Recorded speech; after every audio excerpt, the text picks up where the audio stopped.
حضرت عمر فاروق رضی اللہ تعالی عنہ. حضرت عمر معمولی شخص نہیں، معمولی آدمی نہیں. کچھ لوگ صدیوں کے بعد پیدا ہوتے ہیں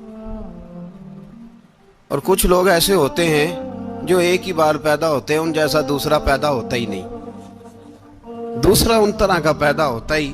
حضرت عمر رضی اللہ تعالیٰ عنہ جیسی شخصیات پیدا ہی نہیں ہوتی دوبارہ. سارے صحابہ در رسالت مآب پہ خود آئے. یہ وہ عظیم شخص ہے جسے اللہ کے محبوب نے اللہ سے مانگ کے لیا، کہا اے اللہ یہ مجھے دے دے. اللہ سے مانگ کے لیا ہے. اس لیے صوفیاء کہتے ہیں کچھ مرید ہوتے ہیں کچھ مراد ہوتے ہیں. کچھ مرید ہوتے ہیں کچھ مراد ہوتے ہیں. مرید وہ ہوتا ہے جو چل کے آتا ہے، آ کے مرید ہوتا ہے. مراد وہ ہوتا ہے جسے کہا جاتا ہے کہ یہ کبھی میرا بن جائے نا، یہ کبھی آ جائے نا، میرا بن جائے، اس کو مراد کہتے ہیں. حضرت عمر مصطفیٰ کریم کی مراد ہیں، حضور کی مراد ہے. اللہم اعز الاسلام بے اسلام عمر ابن خطاب. اے اللہ اسلام کو عزت دے دے، میرے عمر کو کلمہ پڑھنے کی توفیق عطا فرما دے. اور کیسے دعا مانگی؟ او یار حضرت عمر کی تو اس فضیلت کا کوئی جواب نہیں دے سکتا. میرے رسول پاک علیہ السلام سب کے لیے ہی دعا مانگتے ہیں نا، حضور کی دعا عام ہے، لیکن مصطفیٰ کریم نے کعبے کا غلاف تھام لیا اور غلاف کعبہ کو حضور نے سینے سے لپٹایا اور سینے سے چمٹا کے کہا اے اللہ میں نے تو کبھی سوال ہی زیادہ نہیں کیے، میں کرنے آیا ہوں، مجھے عمر دے دے، عمر دے دے. حضور نے مانگ کے لیا. اور پھر جب جس کو حضور مانگے اللہ سے کہ حضرت عمر رضی اللہ تعالیٰ عنہ کا آج یوم شہادت ہے، میرا تو دل کرتا تھا کہ فجر سے باتیں شروع ہوں اور سارا دن ہی عمر کی باتیں ہوتی رہیں، سارا دن جناب عمر کی باتیں، سارا دن. اس لیے کہ ذکر جناب عمر کا ہوگا پر راضی اللہ کے رسول ہوں گے صلی اللہ، تو جاگ کے بیٹھے، خوش ہو کے بیٹھے. ہمارے ہاں منایا ہی نہیں جاتا. بابے اللہ کیتا ساؤن بھادروں اسو کتا تے منڈے جنوری فروری. تو اسلامی سال بھی گیا اور وہ تاریخیں بھی ساری گئیں. یکم محرم امت مسلمہ کے لیے بہت بڑا دن ہے، بہت بڑا دن. یہ شہادت ہے حضرت عمر فاروق کی رضی اللہ تعالی عنہ. یہاں چھوٹی چھوٹی باتوں پہ گورنمنٹ چھٹی کرتی پھرتی ہے، چھوٹی چھوٹی باتوں. الیکشن ہو گیا تو چھٹی، فلاں جگہ پہ تھوڑا سا کسی نے خبر دے دی کہ کوئی پریشانی ہے تو چھٹی، فلاں جگہ یہ ہو گیا تو چھٹی. یہاں تک کہ فلاں وزیر صاحب فلاں علاقے میں آئیں گے تو سارے علاقے کو چھٹی. اور اب تو اس سے بڑا حال ہونے لگا ہے، اگر جن لوگوں کی سندھ میں حکومت ہے ان کے لیڈر کا دن آیا تو اس دن چھٹی، اور جن کی پنجاب میں حکومت ہے ان کا دن آیا تو چھٹی. ہمارا مطالبہ ہے حکومت پاکستان سے، اگر سر اٹھا کے جینا چاہتے ہو تو یکم محرم کو چھٹی کیا کرو. اگر سر اٹھا کے جینا چاہتے ہو تو یکم محرم کو چھٹی کرو جناب عمر کے دن. اور ملت کے جوانوں کو بتاؤ کہ اگر عزت کی زندگی جینا چاہتے ہو تو اس طرح جیو جس طرح فاروق اعظم جی کے گئے ہیں. عزت اور وقار کی زندگی. جمہوریت حضرت عمر سے سیکھنی پڑے گی، حکومت کرنے کے طریقے حضرت عمر سے. رعایا کو سیکھنا پڑے گا کہ امیر کس طرح بنایا جاتا ہے اور امیر کس طرح کے ہوتے ہیں. یہاں لوگ ہمیں یورپ کی مثالیں دیتے ہیں، لوگ یہاں ہمیں آ کر کے امریکہ کی مثالیں، انہیں کیا پتا حکومت کیا ہوتی ہے. وہ کہتے ہیں جی وہ سائیکل پہ جاتا ہے ان کا حکمران. میں نے کہا وہ سائیکل پہ جاتا ہے؟ میرے عمر فاروق مدینے سے مکے گئے تھے تو پیدل ہی حج کرنے چلے گئے، پیدل ہی. اور جناب عمر فاروق رضی اللہ تعالیٰ عنہ عید کی نماز پڑھانے گئے. عید کی نماز عمر خطبہ عید دینے گئے. اور اس زمانے میں کون سا غریب ہے جو ننگے پاؤں جاتا ہو؟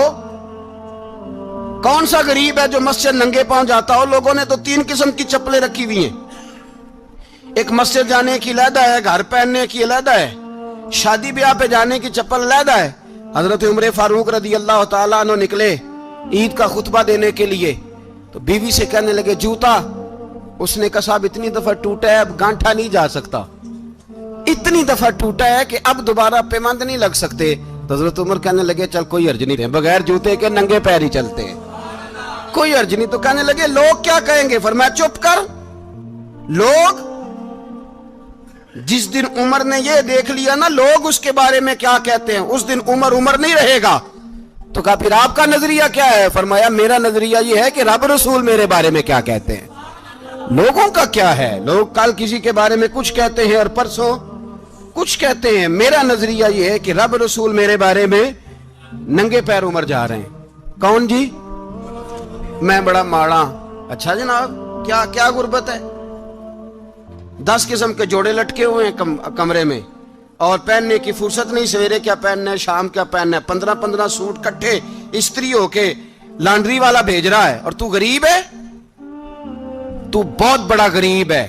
اس لیے کہ غربت پیسوں کی وجہ سے نہیں ہوتی، غربت تو دل کی ہوتی ہے۔ تو واقعی بڑا غریب ہے اور تو غریب ہی رہے گا۔ امیر تو عمر فاروق تھے جو ننگے پاؤں چلے گئے عید کی نماز پڑھانے، تو رستے میں جو ملا کہنے لگا عمر جوتا تو پہن لو۔ فرمایا تمہیں عمر کا جوتا نہ پہننے کا نقص تو نظر آیا ہے، کوئی حرج نہیں، اگر عمر کو کبھی بتانا ہوا تو وہ والا نقص بتانا جو عمر کی سیرت میں پیدا ہو، کردار میں پیدا ہو، وہ والا نقص بتانا، یہ چھوڑو جوتے آتے جاتے رہتے۔ ننگے پاؤں گئے، پاؤں دھوئے، نماز پڑھائی، لوٹ آئے۔ او بھائی یہاں تو ہمارا بناؤ سنگار اترنا، جتنی توجہ کپڑوں کی طرف ہے اتنی توجہ کبھی ہماری علم کی طرف ہوتی نا، جتنا ذوق شوق ہمارا بناؤ سنگار کی جانب ہے، اتنا بناؤ سنگار کبھی ہمارا اخلاقیات کی جانب ہوتا تو معاملات بڑی حد تک سنورے ہوئے ہوتے۔ حضرت سیدنا فاروق اعظم رضی اللہ تعالی اپنی زندگی کو ترتیب دیا، ایک دن بھی خلافت نہیں مانگی اللہ سے۔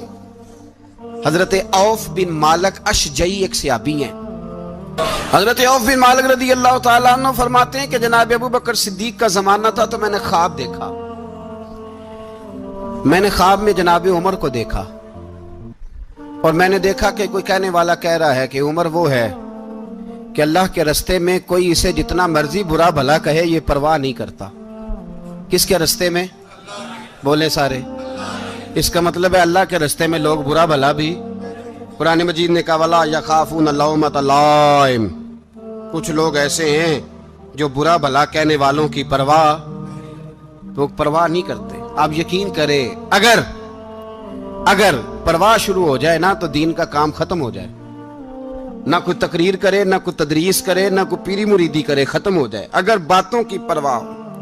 لیکن وہ پرواہ، حضرت عوف بن مالک اشجعی کہتے ہیں میں نے خواب میں دیکھا کہ عمر وہ ہے جو کسی کی پرواہ، اور دوسری بات میں نے یہ دیکھی کہ عمر خلیفہ بنے گا، اور تیسری بات میں نے خواب میں یہ دیکھی کہ عمر شہید بھی کیا جائے گا، عمر شہید بھی ہوگا۔ یہ میں نے 3 باتیں خواب میں دیکھی۔ فرماتے ہیں میں نے آ کے خواب حضرت ابو بکر صدیق کو سنائی، وہ خلیفہ تھے۔ وہ کہنے لگے ٹھہر جا، میں عمر کو بلاتا ہوں، اس کے سامنے دوبارہ سنانا، اس کے سامنے۔ فرماتے ہیں میں نے بلایا حضرت عمر فاروق کو، آ کے بیٹھے، خواب شروع ہوا۔ کہ ایک بات تو میں نے یہ دیکھی کہ آپ ملامت کرنے والے کی پرواہ نہیں کرتے، دوسرا آپ خلیفہ بنے گے۔ جناب عمر کہنے لگے چپ کر، ابو بکر کے سامنے ہی کہہ رہا ہے، چپ کر، خلیفہ کے سامنے ہی کہہ رہا ہے۔ تو حضرت ابو بکر صدیق کہنے لگے عمر اسے کہنے دو، مجھے لگتا ہے رب کی رضا یہی ہے کہ میرے بعد اگر مصطفیٰ کا منبر ملے تو عمر کو ہی ملے، اسے کہنے دو۔ یار یہاں تو لوگ ڈینگے مارتے ہیں، یہاں تو لوگ دعوے کرتے ہیں میرے سامنے فلانے کو بھی بٹھاؤ، فلانے کو بھی بٹھاؤ، اس کو کیا پتا، اس کو کیا پتا، یہ تو بڑکے مارنے کا دور ہے۔ حضرت عمر رضی اللہ تعالیٰ عنہ کو تیسری بات کہی، حضرت عوف بن مالک نے کہا آپ شہید کیے جائیں گے، میں نے خواب دیکھی ہے۔ نیک لوگوں کے خواب بڑی حد تک سچے ہوتے ہیں۔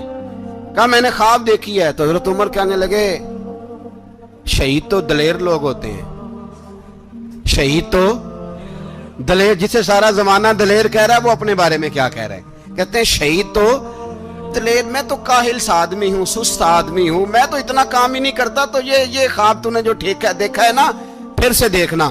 تو ابو بکر صدیق فرمانے لگے عاجزی نہ کر، انکساری نہ کر، تو جو کہہ رہا ہے ٹھیک کہہ رہا ہے، لیکن مجھے سن کے شکر بھی ہوا ہے اور افسوس بھی ہوا ہے۔ افسوس اس بات کا کہ تیرے جیسا بطل عظیم چلا جائے گا، اور شکر اس بات کا کہ رب تجھے زندگی بھی اعزاز والی دے گا، اور شہادت کی موت دے کے اللہ تجھے موت بھی عزت والی عطا فرمائے گا. اللہ موت بھی تجھے عزت والی دے گا, تجھے کاہلوں جیسی موت اللہ. حضرت فاروق اعظم رضی اللہ. بھائی یہاں تو اس زمانے کا سب سے بڑا مسئلہ پروٹوکول ہے. لوگوں پتہ ہوتا ہے کامل پیر ہے, کامل مرشد ہے, لوگ نہیں جاتے. میں کسی کا مرید ہو جاؤں, میرا پروٹوکول کدھر گیا؟ پتہ ہوتا ہے یہ کامل استاد ہے, میں اس کے پاس بیٹھوں گا تو میری تربیت کرے گا, لیکن لوگ شاگرد نہیں بنتے. میں کدھر گئی؟ یہ پروٹوکول کی مصیبت ہے نا, اس نے بڑے بڑے لوگ زیرو کر دیے, بڑے بڑے لوگ. اور یہ مت سمجھے کہ آپ کا وزیر اعظم پروٹوکول لیتا ہے یا آپ کا صدر پروٹوکول, وزراء, ایسی کوئی بات نہیں. ہم چھوٹے طبقے سے لے کر بڑے سارے پروٹوکول کے قائل ہیں. ہمارا تو داماد بھی کہتا ہے کہ مجھے پوچھا نہیں میں تمہارے گھر کیوں آؤں.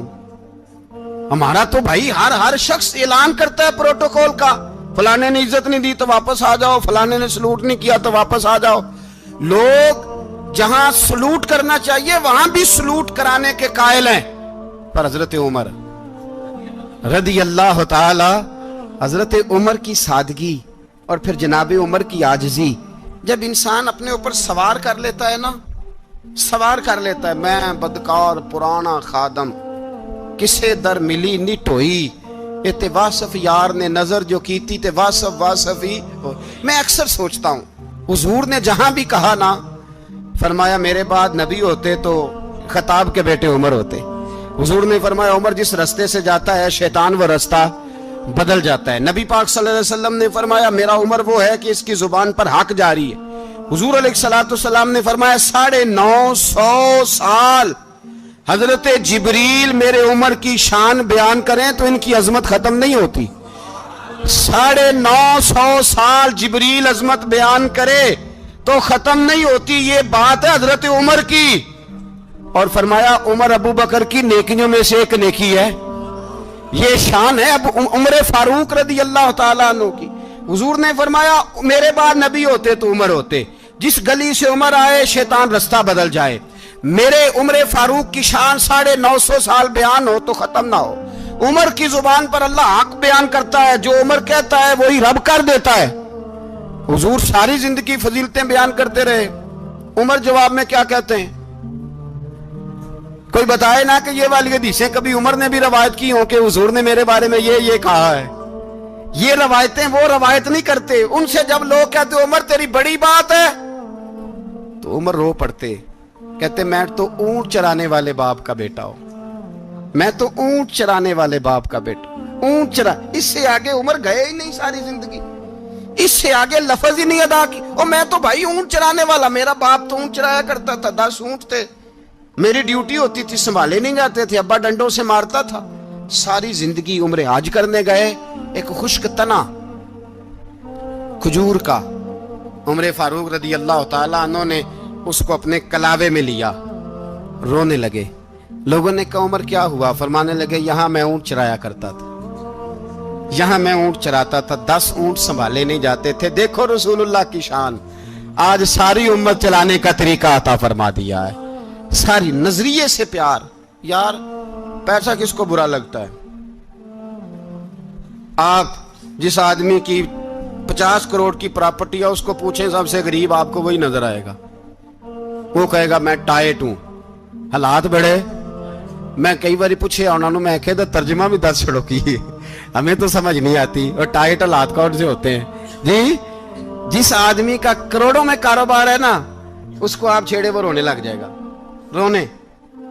تو کئی میں نے ایسے دیکھے ہیں کرائے کا مکان ہے, ان سے پوچھے صاحب کیا حال ہے, تو کہتے ہیں جتنی اللہ نے شان والی زندگی ہمیں عطا کی ہے کسی کو نہیں دی ہوئی. اس کا مطلب ہے خوشی بھی یہی ہے اور غم بھی یہی ہے. اندر سے خوشی ہے, اندر سے ہی. تو نے اگر راضی رہنا ہے تو ادھر سے رہنا ہے, ناراض رہنا ہے تو بس اپنے آپ کو خوش رکھے گا تو ہو جائے گا. سارے صحابہ مل کے آئے, کہنے لگے عمر فاروق سے کہنا ہے نبی پاک کے زمانے میں تو ظاہراً غربت تھی, ابو بکر کے دور میں بھی غربت تھی, اب تو بڑا محال ہے. عمر سے سفارش کرو کہ عمر نیا کرتا پہنا کرے. ملکوں کے سفیر آتے, عمر وہی پھٹی پرانی چادر اوڑھ کے اور وہی کئی جگہ پہ پیوند لگے سوٹ پہن کے سفیروں کے سامنے بیٹھ جاتا ہے. عمر کو مشورہ دو, طے ہو گئی بات.